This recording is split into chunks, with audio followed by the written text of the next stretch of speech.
Morning gang, I'm Danfinity, and today we're going to guide you through the newest dungeon for Destiny 2 episode Revenant, Vesper'S Host. This video will cover the mechanics and encounters to get you through it and hopefully to that icebreaker. Before we get into encounters and traversals, I want to break down the core mechanics for this whole dungeon.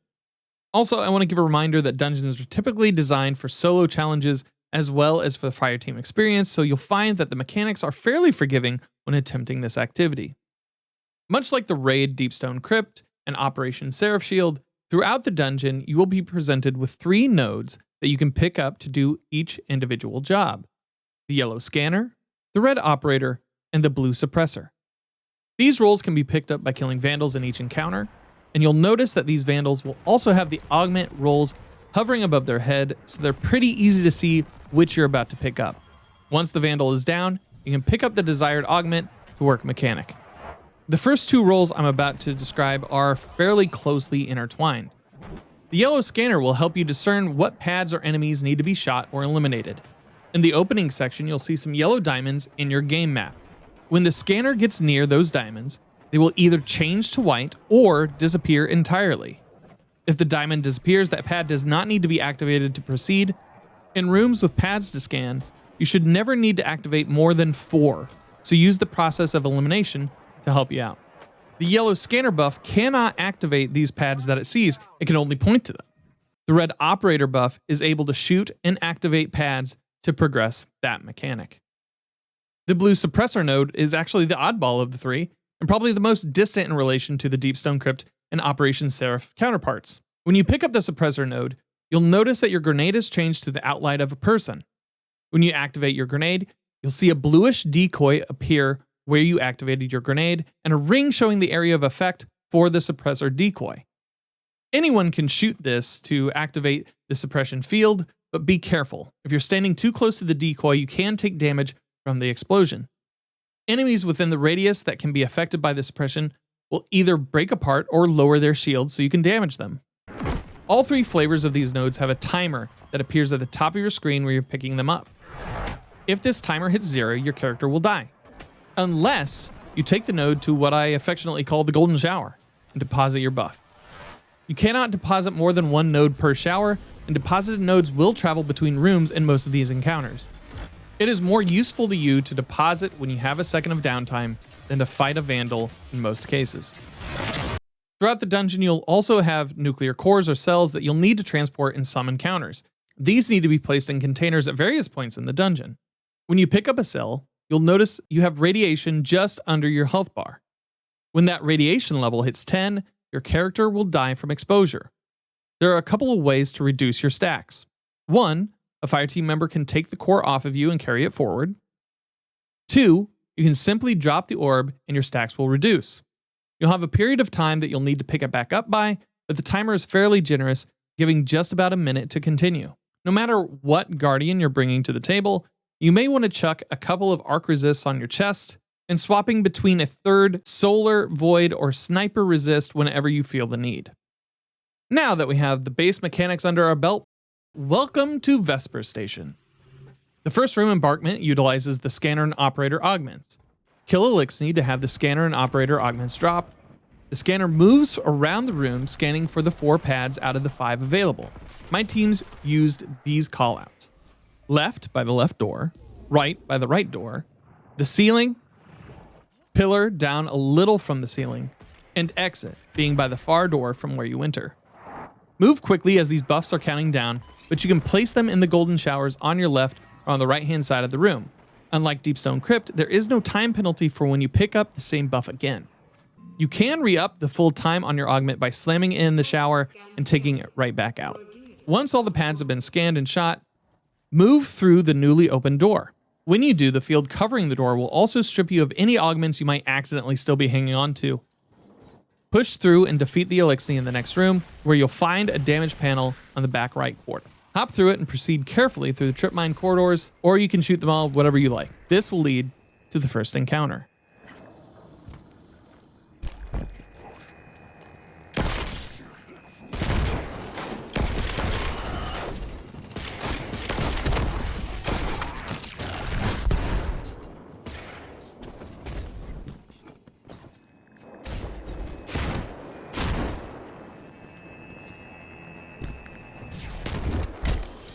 This encounter requires you to place 3 nuclear cells in 3 containers at the far end of the main hub room of the arena. In order to do so, you and your team will need to progress through 3 ancillary rooms to collect them. Some people I've run with call these by their icon. I prefer color, but as far as callouts, use whatever your team understands. To start the encounter, activate the large orb on the far end of the room. Shortly after this, a brig will drop down. Eliminate the brig, and a fallen vandal with a scanner augment will drop shortly after that. Kill the vandal, pick up the scanner, and proceed to the first room. For this guide, we'll run down the yellow room. The yellow and the blue rooms are the most difficult of these 3, mainly because they have these huge gaps in the floor that you can drop a nuke through. However, if you do drop a nuke, don't sweat it, it's not a hard wipe. Go back to the middle room, kill a brig, and it should refresh that floor, so you just need to run it again. Red is the safest room to do, mainly because the path is inside the facility. For yellow room, you'll progress along the fractured debris before you, eliminating dregs that cross your path. Kill all the enemies in your path, including the larger invisible vandals.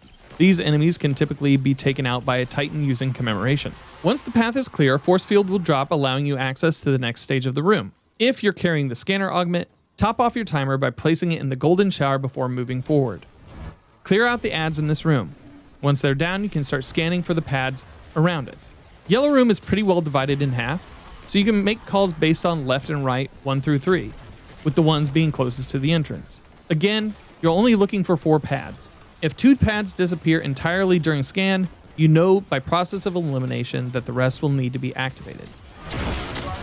While one person is scanning, a vandal with the operator augment will appear behind you. Take it out in order to get the operator augment to shoot the panels the scanner has pointed out to you. The panels do not need to be shot in order of scan, just shoot the correct panels. Once all 4 panels have been shot, a nuke will drop on the left-hand side of the room. Before starting your journey back to the main hub room, slam your augments in the 2 golden showers provided. These augments will now appear in future rooms without needing to destroy a vandal. Follow the path back to the main hub, keeping an eye on your radiation as you proceed. The other 2 in your fire team will need to clear the shanks with stasis fields from your path. But if you're nimble enough to maneuver without clearing the room, you can do that as well. You cannot double jump while carrying the nuke, so be careful with your footing. Once you've made it to the main room, kill the brig in the middle to open the containers for nuke placement. Repeat these steps for blue and red rooms.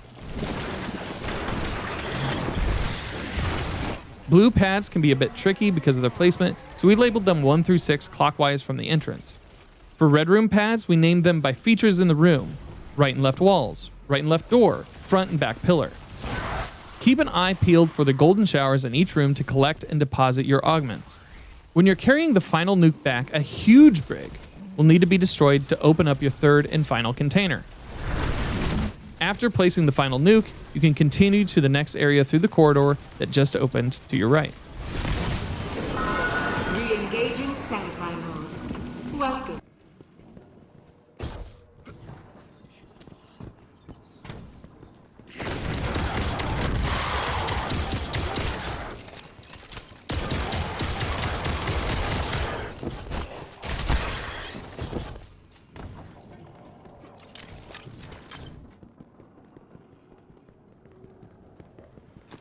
In this room, you'll be carrying nuclear cells through a maze and placing them in 5 containers around the map. Make sure to avoid the gaze of RANEIKS Unified. If RANEIKS sees you, you'll have under 5 seconds to find cover or else be toast. The doors are also tricky here. On the left side of the screen, you'll see the phrase Power Reserves, and underneath it 4 empty squares. This mechanic is pretty simple. Whenever you close a door, you receive a power reserve. Whenever you open a door, you lose one. So to keep your reserves up, you'll need to close paths behind you. Okay. You ready? Yeah. It's nothing to it but to do it. Let's. All right. I'm gonna take that. It'll drop this shield. We're gonna go directly to the room across the way.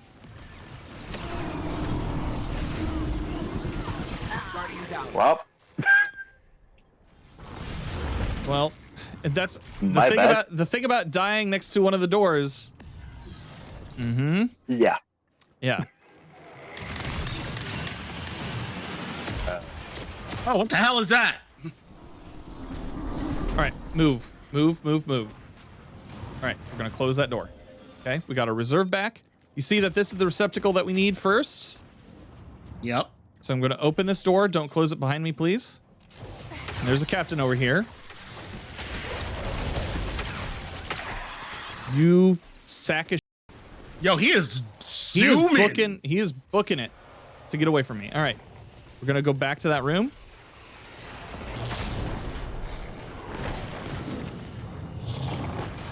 Oh, he running. No joke. All right. I've placed that. Okay. So good stuff. We got another nuke. Follow me. Okay. I'm going to... Ready? I don't want to take the core. Back off a little bit. Sorry. Okay. All right. You're going to run to the left, to the left, to the left. All right, over here to this door. Over here to this door here. Come on. Come. Take that nuke off of him.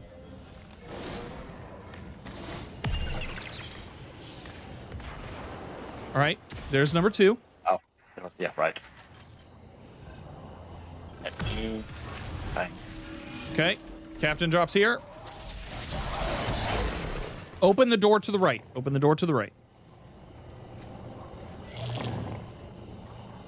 Dan, I get away. can't. You're too close. All right.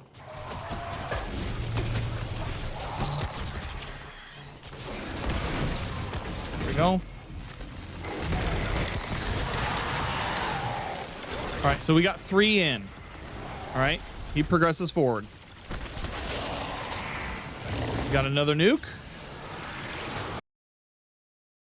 Come on. You're good. We're gonna go to the room a little to our right. All right, I'm gonna power this off. Boogie.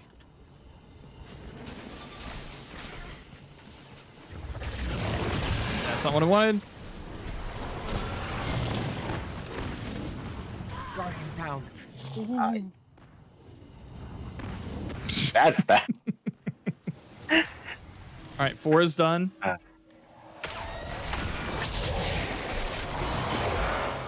Okay, we're gonna go through this door here. All right, we're gonna head to the left to this door.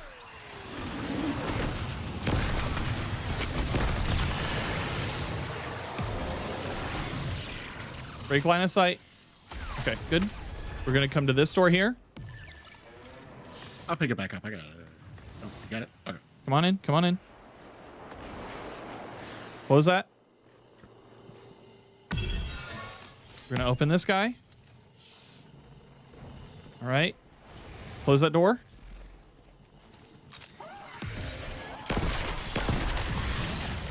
Okay. We're gonna run to our right, and then you're gonna see like a tanker. The door that we need is directly behind that tanker, okay? Okay. Let's hit it. 3, 2, 1, go. Boogie.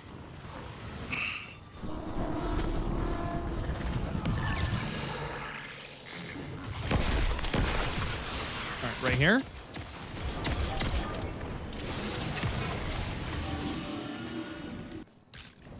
And we're going to drop down the hole to the left, okay?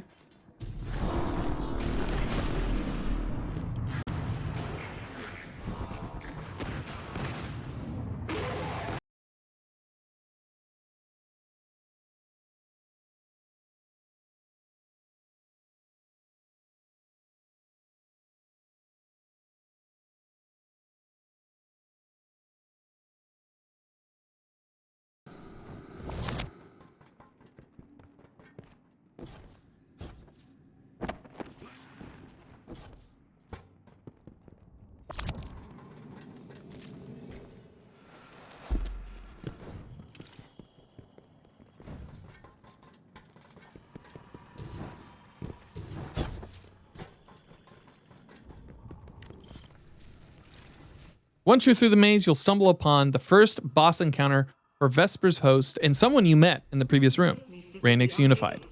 RANEIKS is a servitor cobbled together from other servitors, so we need to use the blue suppressor augment to split them apart to do damage. On the first level of this fight, kill the operator vandal you see out the gate. Place the augment in the golden shower. You'll need that later.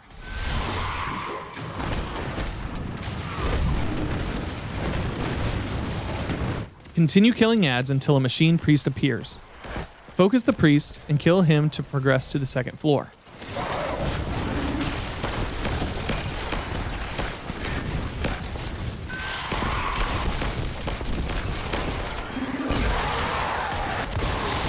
On the second floor, you'll have Shanks and Exploder Shanks homing in on your position.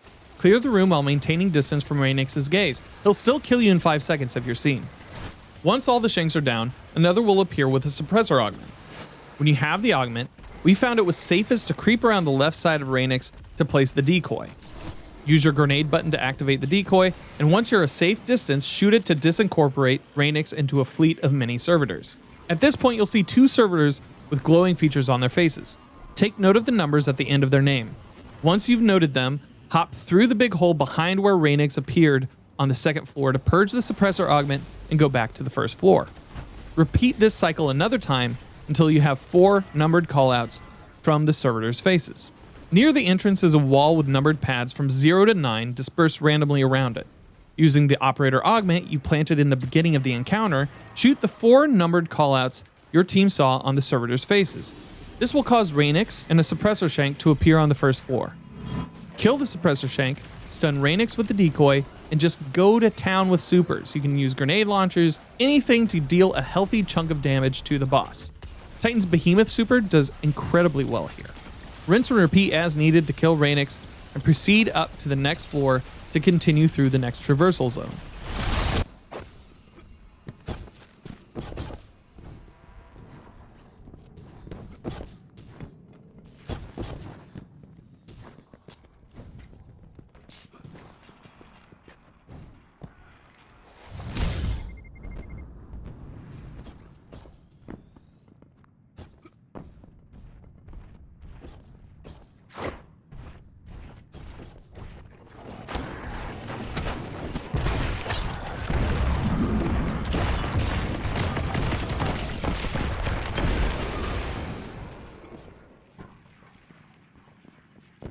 Power draw on anomaly is far beyond. This section introduces you to Anomaly Lightning, which is orange but does arc damage. These bursts do an immense amount of damage whether you step into them as they strike or as they dissipate, so best to find spots where they don't land in order to make your way forward. Push onward and onto the final boss, the Corrupted Puppeteer.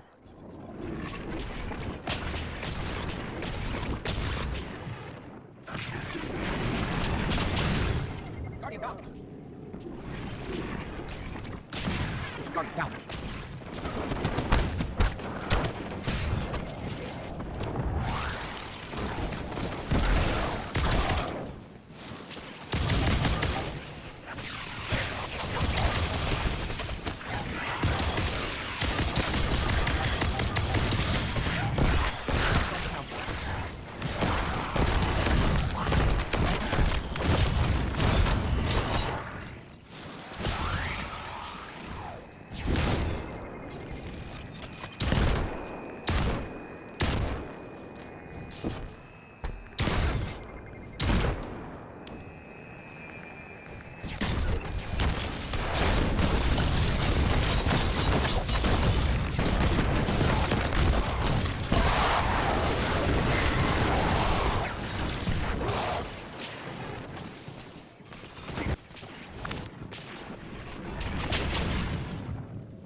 This fight is no joke. It requires a ton of patience, movement, and situational awareness. You'll first enter the arena on the stage where you'll be doing DPS, but you'll have to dive down the vault at the entrance of the room to keep from being wiped by an oncoming anomaly wave. This will lead you to the basement, and we'll see the real encounter begin. Luckily, there's a flag placement here, and some time to toss on a couple of arc resists if you haven't been running them already, and a snipe resist for good measure. Once you move forward, the Puppeteer will appear and create 2 clones that are shielded by radiation, and they're immune to damage. These guys will chase you and add radiation stacks quickly, so try to dodge them unless you're suppressing them. Which, a Vandal with a suppressor augment will also appear, so you or a teammate can grab the suppressor, just like you did with RANEIKS, drop the decoy, shoot it to stun the clones, and knock their shield off to do damage. Once they're down, a Scanner Vandal appears and 2 more clones. The teammate that grabs a scanner buff looks to one of the 4 pillars in the room that has a number from 1 to 4 on it to make a call to the future operator while the suppressor deals with the clones again. Once this round of clones falls, the operator Vandal appears. The teammate who takes the operator looks for the 4 pads in the room that share the same number across them to shoot and activate.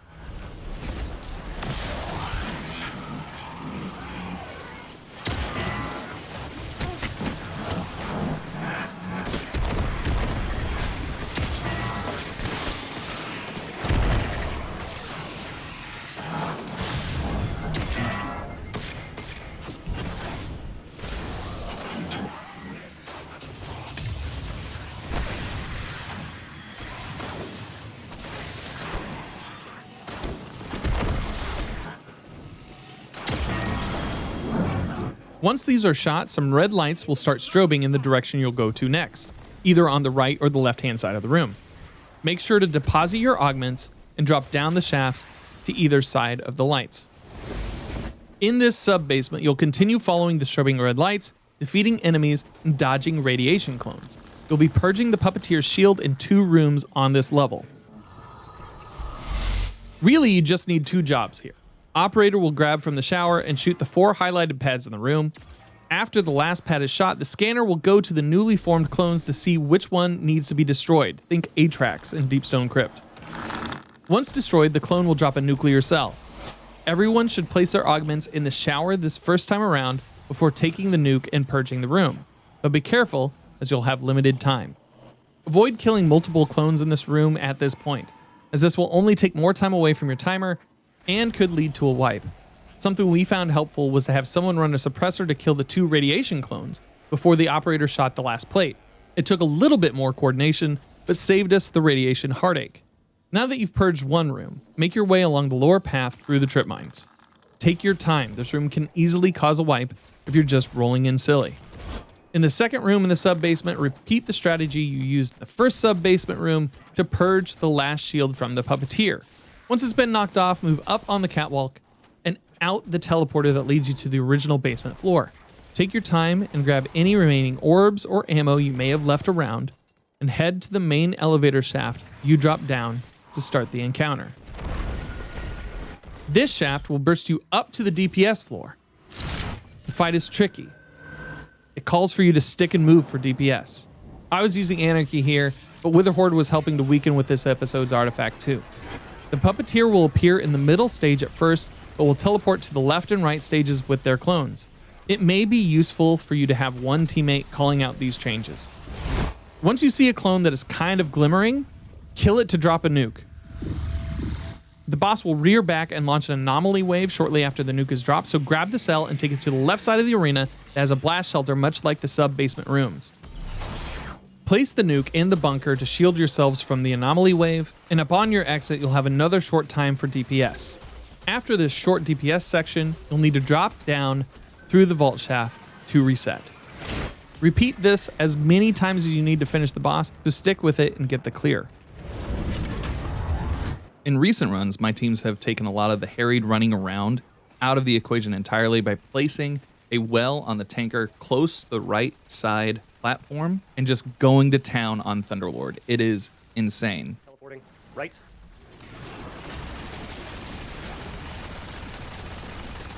Well is out in 5 seconds. Well is out.